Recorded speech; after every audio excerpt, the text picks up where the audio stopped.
Hey guys, Grant from Wheeling in New South Wales. Just a real quick video. I've got a couple of things I want to show you. I've got the awning set up here, and a couple of times we've been camping. I've wanted to get a bit more room underneath the actual awning for the swag, for two swags or extra chairs and that, especially if it's raining. You want to be able to get out from the weather. So I saw a photo on a Suzuki forum actually, and I just thought it's a good idea, and I just thought I'd share it. Everyone knows you can get the side awnings for these four-wheel drive awnings. They're about 30 or 40 bucks per side, which is not a lot of money, but when you want to buy two or three of them, and if you've got two awnings or a rear awning as well. I've just recently bought another awning which I got for a really good price at Anaconda. No commercial agreement or anything there, but got that one for 60 bucks. It was missing the brackets. I've done another video which I'll post the links below. But obviously, yeah, when you're paying 35 to 40 bucks per awning side and you've got the two awnings, as I say, it all adds up. So what I'm going to do, I've set the awning up.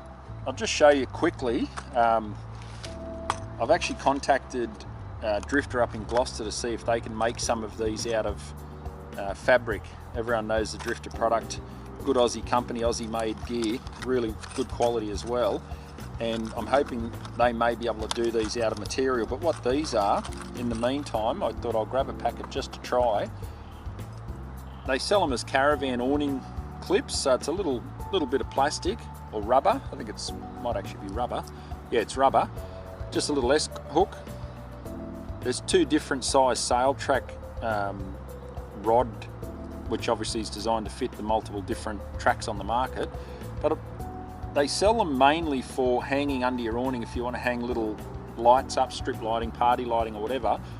But what I'm going to do is I'm going to slide these into the sail track on this side of the awning, and then with the S hook and a tarp, because everyone's got a tarp at home in the garage, I've got about 8 of them, I'm going to slide these in, and then you can run a tarp off on an angle, or you can run it out almost horizontally and then down on an angle with some extra twist lock poles which I've got. So I'm going to set it up and I'll show you anyway.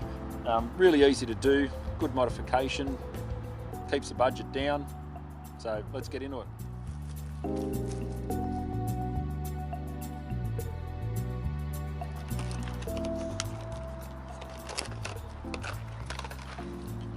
So I'm just going to slide a couple of these in. I'll put 4 in just to show you the idea. Why I'd like to get some made out of material as well, from Drifter, out of canvas, is because the canvas obviously is a lot more limp, not as rigid as what this rubber is. Maybe if you heated it up and bent it down, but obviously it's going to stay fairly stiff. With the canvas material, at least it'll hang down like so and get to maybe where you want to position it. But yeah, we'll just slide those in like so, run them across.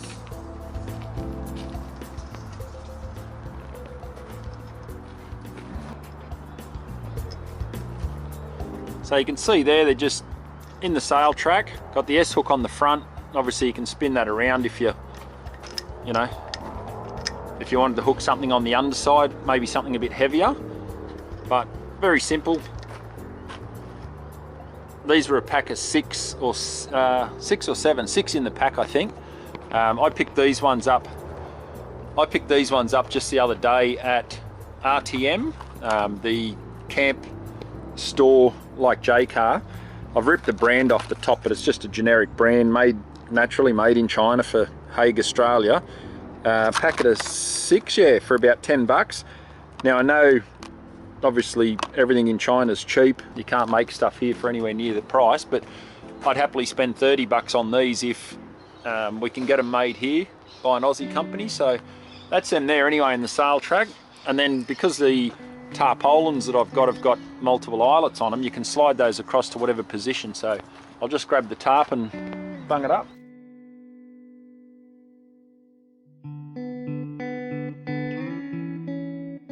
There's an eyelet there.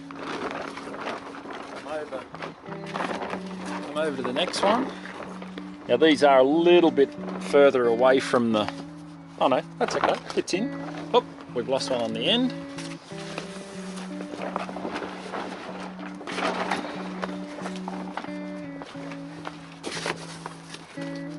Now ideally, You'd want the tarpaulin width to be roughly the same as your awning, just to keep it a bit more secure.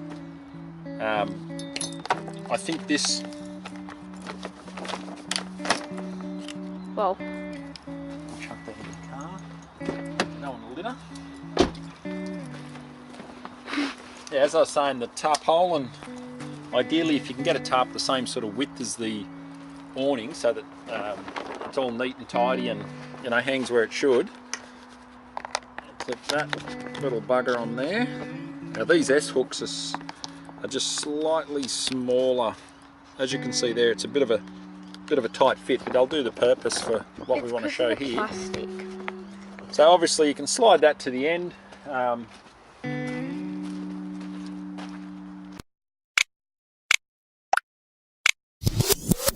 Now you can see this tarp is a fair bit wider, so what I'd probably do is I'd take that one out and move these all across a little bit so that at least the tarp's fairly rigid, like so. If you can tuck them in underneath there, at least it stops the rain getting down between there, but obviously it's going to give you a lot better shelter than not having it on there at all. So they'll hold it on like so, and then all you got to do then is obviously peg this back. Now if it's a good long tarp, obviously you can see there how much extra room, how much more room we've got now from here to your awning, so it creates a lot of extra space. Now if you wanted to, you could simply peg this down here, peg it down on an angle. It'd fit maybe 2 more swags in underneath, or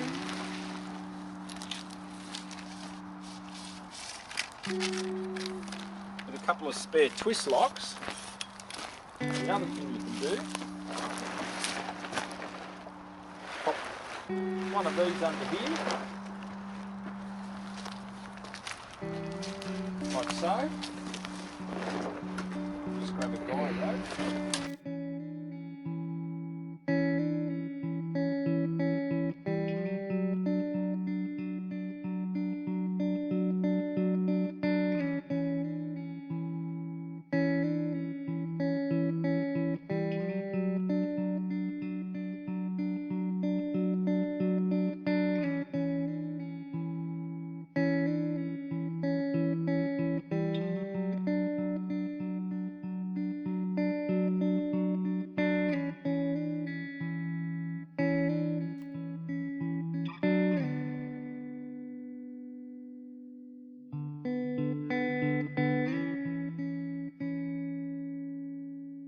Guys, so got it set up behind us. This is the first time I've had a go at doing this, but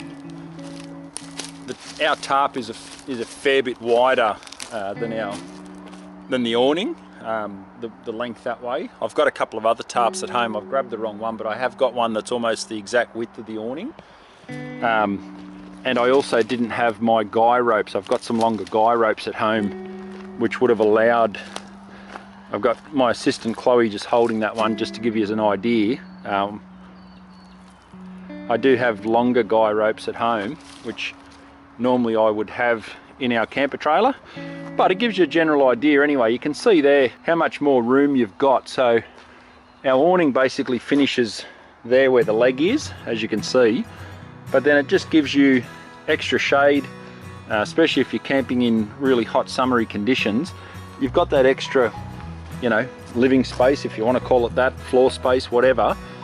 Particularly you've got from that pole, that post there to there, and you've got that extra bit on the end. Now that can be angled even further out with some ocky straps or more guy ropes on there. You could peg that, you could actually peg this back bit, you know, probably back another 2 feet, 3 feet, and you'd get all that extra room. But it's just a simple thing. I just thought I'd show it anyway. We normally put 2 swags under the one awning. Now that we've got the 2 awnings, I can put a swag either side of the car when we do camp. But as I said, even on a hot day, if you want to just sit and have lunch, you've got that room in under there. Or if you've got 2 families camping and you know there's not enough room, at least it gives the kids a bit of extra seating. So yeah, just thought I'd show you that quickly. Next time we do camp and I've got all my proper length guy ropes and all, I'll do another video of it anyway, and at least you can see it properly set up. We've just sort of done this to Savi before we run out of light. So, and you can see there too, there is a bit of a gap. The idea obviously is that you'd normally tuck the tarp in under the awning here, ideally. So what I might even do is I might actually get a drill and carefully work out how wide the tarp is, and I'll drill some holes in that channel there, either there or there, probably on the inside one. Drill a couple of holes along, work out where the tarp mounts will be, and then at least that way it does hook up under the tarp, and you can run this down at a bit more of an angle to let water run off, because as you can see there is a bit of a gap there. But in all honesty, even if it is bucketing down rain, if you've got your swag in under here and you've got all this tarp on top of you, I think you'd be pretty safely out of the weather anyway. But just thought it's worth a mention. And obviously these pole heights, you can also drop those down a little bit further so that that tarp comes down on an angle, because obviously you want that tarp to be running at a bit of a downhill to let the water run off. So but yeah, just thought it's worth showing anyway, guys. So yeah, have a go. So thanks a lot for watching, guys. I really appreciate it. Had a lot of comments on the channel already. One video I was super stoked. The video on our Aldi tent review, that's up to about 11,000 as of a couple of days ago. So really happy with the support, and thanks heaps for everyone that subscribes already. Make sure you let your friends know to subscribe if they're into camping and the outdoors. Don't forget, I'm on the lookout for feature vehicles. If you've got a really nice 4-wheel drive and you live in Sydney, we're in the Hawkesbury, but anywhere in Sydney, love to do a day run somewhere with you, get a bit of footage and have a chat to you about your car. Even if you want to comment below, I'm always interested in what sort of vehicles people own and use to get out there. And also we are on Facebook, also on Instagram, Twitter when I get a chance. Don't forget, hit like, subscribe, hit the notification bell as well so you're made aware when new content comes up. And also below in the comments, if you've got a handy little budget friendly money saving hack tip, let me know below. Always happy to have a look at people's ideas. And yeah, thanks a lot for the support, really appreciate it. Remember our motto always, stress less, camp more. Cheers guys, got heaps more coming.